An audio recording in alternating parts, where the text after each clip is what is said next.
Halo kawan, apa kabar kalian di sana? Semoga kalian dalam keadaan baik.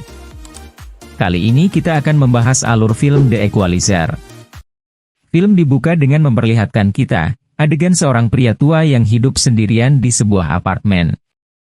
Pria ini bernama Robert McCall. Ia merupakan pria biasa yang memiliki kebiasaan hidup yang serba perfeksionis. Dan dia bekerja di sebuah supermarket di bagian pertukangan. Dia juga termasuk orang yang ramah kepada teman-temannya di sana. Tuan McCall berkawan baik dengan Ralphie, pria berbadan besar yang memiliki keinginan untuk menjadi satpam di supermarket tersebut. Sepulang bekerja, Tuan McCall seperti biasanya, ia selalu membersihkan rumah, makan sendirian di dekat jendela. Dan jika sudah datang malam hari, Tuan McCall sering menghabiskan waktu di kamar sambil membaca buku favoritnya. Malam itu insomnia Tuan McCall kambuh, dan ia memutuskan untuk keluar dan bersantai di kafe langganannya. Dengan sambil berbekal teh celup dari rumahnya, di kafe tersebut Tuan McCall bertemu dengan perempuan yang bernama Terry. Wanita itu juga sering nongkrong di kafe tersebut, dari situ pun ia menanyakan isi buku bacaan Tuan McCall. Keesokan harinya, Tuan McCall kembali bekerja di supermarket, dan menyempatkan diri untuk bercanda dengan kawan-kawannya. Pada malam harinya, seperti biasa Tuan McCall bersantai lagi di kafe dan lagi-lagi ia bertemu dengan Terry. Wanita itu mencoba memulai obrolan dengan Tuan McCall, namun terlihat ponsel Terry berbunyi. Dan ternyata Slavi menghubungi Terry. Slavi adalah seorang yang menyediakan wanita penghibur, dan Terry adalah salah satu wanita penghibur yang bekerja untuk Slavi.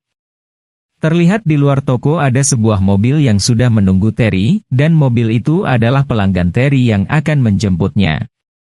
Adegan beralih pada keesokan harinya, terlihat Tuan McCall yang sedang melatih Ralphie berolahraga, untuk membakar lapisan lemak yang ada di tubuhnya. Malam pun tiba, dan terlihat Tuan McCall sudah berada di kafe serta bertemu dengan Terry lagi. Kali ini Tuan McCall yang memulai obrolan, dan akhirnya Terry pun merasa nyaman mengobrol dengannya. Tuan McCall menasihati Terry untuk meninggalkan pekerjaan tersebut, dan memulai kehidupan baru. Hingga akhirnya saat mereka hendak pulang, terlihat sebuah mobil berhenti menghampiri mereka. Dan ternyata Slavi keluar dari mobil tersebut, sambil menyeret Terry serta memasukkan ke dalam mobil. Dari kejadian tadi, Tuan McCall semakin curiga dengan apa yang terjadi sebenarnya. Pada malam berikutnya, di saat Tuan McCall bersantai di kafe, Tuan McCall tidak melihat Terry di sana. Dan akhirnya sang pemilik kafe memberitahu bahwa Terry sedang dirawat di ICU. Tuan McCall pun segera menyusul Terry ke rumah sakit. Terlihat Terry sedang terbaring dengan penuh luka memar di wajahnya. Dia ditemani kawan seprofesinya. Akhirnya Tuan McCall bertanya kepada kawan Terry. Ternyata Terry disiksa oleh Slavi yang marah, karena Terry tidak mengangkat telepon darinya. Dari kejadian Terry tersebut, Tuan McCall berpikir berkali-kali untuk melakukan sesuatu agar Terry bisa terlepas dari Slavi.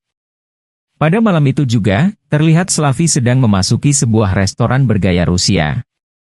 Itu merupakan tempat dia bekerja, dan Tuan McCall menemui Slavi di tempat tersebut. Tuan McCall membawa uang untuk membayar hutang-hutang Terry, dan meminta Slavi melepaskan Terry. Namun ternyata Slavi menolak tawaran dari Tuan McCall, dan hal tersebut membuat Tuan McCall terpaksa harus membunuh Slavi dan anak buahnya. Di sini kita akan melihat sisi lain dari Tuan McCall, yang memiliki kemampuan untuk menentukan berapa lama dia bisa melumpuhkan orang-orang yang ada di ruangan tersebut.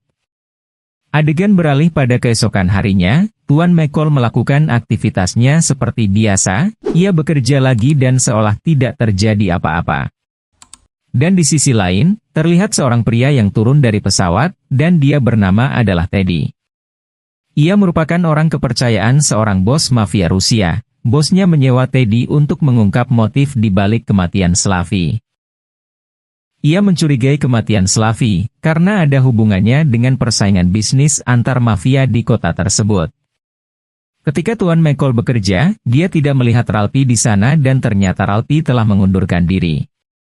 Sepulang bekerja, Tuan McCall langsung ke rumah Ralphie untuk mencari tahu apa yang sebenarnya terjadi. Setelah Tuan McCall membantu toko ibunya Ralphie, lalu Tuan McCall mendapat informasi alasan mengapa Ralphie keluar dari pekerjaannya. Ternyata ada 2 polisi korup yang kerjaannya meminta uang kepada ibu Ralphie, dan itu membuat Ralphie harus menemani ibunya menjaga toko. Keesokan malamnya, terlihat 2 polisi korup dan ia tampak sedang meminta uang kepada ibu Ralphie. Namun ketika di parkiran, mereka dikejutkan dengan kehadiran Tuan McCall yang sejak tadi sudah mengawasi kedua polisi tersebut. Akhirnya kedua polisi korup tersebut berhasil dilumpuhkan, dan meminta mereka mengembalikan semua uang itu kepada ibu Ralphie. Di tempat lain terlihat Teddy sedang menginterogasi kawan Terry, ternyata Teddy curiga terhadapnya. Dengan di bawah ancaman Teddy, akhirnya ia menceritakan semua awal kejadian yang sebenarnya. Namun setelah berhasil mendapatkan informasi, Teddy tetap membunuh kawan Terry tersebut dengan mencekik lehernya hingga tewas. Adegan berganti di supermarket tempat Tuan McCall bekerja, di sana terjadi perampokan. Yang mana perampok tersebut memaksa Tuan McCall memberikan uang dan cincin dari ibu milik rekannya. Seketika Tuan McCall melakukan analisisnya, namun ia mengurungkan niatnya karena perampok tersebut bersenjata, dan terdapat anak kecil di sekitarnya. Maka dari itu, Tuan McCall menyerahkan sejumlah uang dan cincin kepada perampok tersebut. Setelah melihat plat nomor kendaraan perampok itu, dan dengan bermodalkan sebuah palu besar, Tuan McCall menghabisi perampok tersebut dan mengembalikan cincin ibu dari rekannya. Adegan berganti pada keesokan malam harinya, di mana Teddy pergi ke rumah Tuan McCall dan ia menyamar sebagai detektif yang menangani kasus pembunuhan Slavi. Kemudian ia bertanya kepada Tuan McCall, namun Tuan McCall dengan tenang menjawab semua pertanyaan dari Teddy. Seolah-olah Tuan McCall memiliki alibi yang kuat, bahwa dia benar-benar tidak terlibat. Teddy yang semakin penasaran dengan Tuan McCall, memerintahkan anak buahnya untuk mencari informasi catatan sipil dari Tuan McCall. Dan data yang ada pada Tuan McCall hanyalah seorang warga sipil biasa. Kemudian, Teddy mengirim pembunuh bayaran di kafe biasa Tuan McCall bersantai. Orang suruhan tersebut menyamar sebagai pekerja PLN, namun penyamarannya dapat diketahui oleh Tuan McCall. Dengan seketika, Tuan McCall berhasil melumpuhkan pembunuh tersebut. Namun aksi Tuan McCall tidak dapat disaksikan oleh Teddy, karena terhalang oleh truk. Kemudian Tuan McCall keluar dari kafe, seketika ia memotret ke arah Teddy sambil terus berjalan pulang. Lalu Teddy pun mengikuti Tuan McCall sampai rumahnya, dan di rumah itu ternyata sudah kosong, karena ditinggalkan oleh Tuan McCall. Lalu Tuan McCall pun membuat alibi, seolah-olah ia sudah kabur ke luar negeri. Karena di kamar mandinya ditemukan obat anti mabuk udara. Namun faktanya, Tuan McCall mengawasi mereka dari rumah lainnya. Dan ia mengawasi lewat CCTV, yang sudah ia pasang di benda-benda di rumahnya. Di sisi lain, Tuan McCall akhirnya pergi menemui kawan lamanya yang bernama Susan.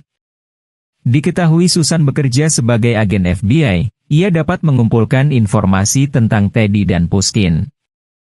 Ternyata Tuan McCall tidak sengaja, karena ia telah berurusan dengan sekelompok mafia besar Rusia. Setelah mendapatkan informasi dari Susan, akhirnya Tuan McCall memutuskan untuk segera mengakhiri apa yang sudah dia mulai. Lalu Tuan McCall memulai dengan menemui polisi korup, yang juga kaki tangan dari Teddy. Polisi tersebut dipaksanya untuk menunjukkan tempat bisnis Pushkin, dan akhirnya polisi tersebut membawa Tuan McCall menuju ke sebuah gudang. Ternyata di sana bukan gudang penyimpanan daging, namun gudang tersebut adalah tempat penyimpanan uang haram milik Pushkin. Lalu Tuan McCall ditodong pistol oleh salah satu anak buah Pushkin. Dengan cepat ia merebut senjata tersebut, dan berbalik menodongkan ke kepala anak buah Pushkin. Setelah berhasil melumpuhkan seluruh anak buah Pushkin, akhirnya Tuan McCall pun membagi-bagikan uang yang ada di situ, kepada karyawan yang bekerja di sana. Dan ia menghubungi polisi, agar menyita seluruh uang Pushkin dan menahan anak buah Pushkin di tempat pendingin, beserta dengan uang-uang Pushkin. Terlihat Teddy sedang bersama pembunuh bayaran yang disewanya, pembunuh itu disewa untuk membunuh Tuan McCall. Saat pembunuh bayaran tersebut ke toilet, terlihat Teddy mendapatkan telepon dari Pushkin. Namun Teddy enggan mengangkatnya. Tiba-tiba muncul Tuan McCall di depan Teddy, sambil menyerahkan kacamata yang dipakai pembunuh bayaran tadi. Saat ini Tuan McCall mengancam Teddy, agar menghentikan usahanya untuk membunuhnya. Jika tidak, Tuan McCall akan menghancurkan seluruh bisnis Pushkin, serta juga membunuh Teddy. Setelah menemukan bukti-bukti kejahatan Pushkin, yang berupa aliran dana, dan bukti bisnis perdagangan manusia, akhirnya ia mengirimkan informasi tersebut kepada Susan. Kemudian Tuan McCall mengirimkan pesan perang kepada Pushkin, dengan menghancurkan kapal penyimpanan minyak ilegal miliknya. Hal tersebut membuat Pushkin sangat marah, dan menyuruh Teddy untuk segera menghabisi Tuan McCall. Ternyata Teddy memiliki rencana untuk memancing Tuan McCall, dengan menyandera rekan kerja dari Tuan McCall. Teddy yang berhasil menyandera rekannya, meminta Tuan McCall datang ke supermarket tersebut. Lalu Tuan McCall berhasil melumpuhkan orang yang menyandera Ralphie, dan menyuruhnya untuk membawa rekan-rekan yang lain keluar dari supermarket. Dengan menggunakan peralatan yang tersedia di supermarket tersebut, Tuan McCall berhasil membunuh satu persatu anak buah Teddy. Saat ini hanya menyisakan Teddy, dan dengan berbekal senapan paku tembak, akhirnya Tuan McCall berhasil melumpuhkan Teddy. Sehingga Teddy terjatuh tak berdaya, dan akhirnya Teddy pun tewas dengan paku yang menembus tenggorokannya. Setelah kematian Teddy, Tuan McCall merasa urusannya belum selesai.